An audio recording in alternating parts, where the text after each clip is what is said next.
সেই মাটি থেকে আমি মানুষ সৃষ্টি করব, সেই মাটি থেকে আমি মানুষ নাইব সৃষ্টি করব। আল্লাহ রাব্বুল আলামিনের আদেশ পেয়ে হযরত মিকাইল আলাইহিস সালাম চলে গেলেন। জোরে বলুন জমিনে গেলেন।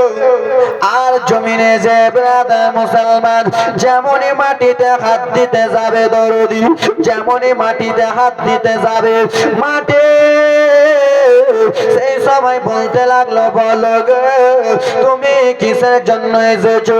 ও মাটি রে, আল্লাহ রাব্বুল আলামিনের অর্ডার হয়েছে, আল্লাহ রাব্বুল আলামিন বলেছে তোকে তুলতে বলেছে, এক মুঠো মাটি নিতে যে বলেছে, এক মুঠো মাটি নিয়ে যাব।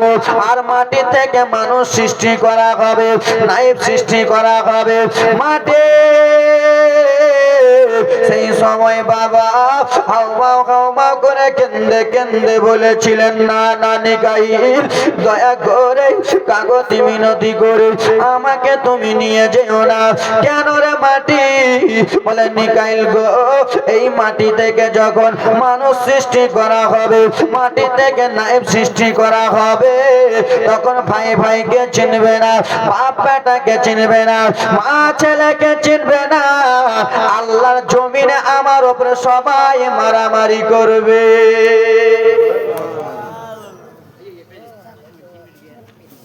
কে মারামারি করবে? আমরা মারামারি করব। মাটির কাগতি মিনতি দেখে চাচা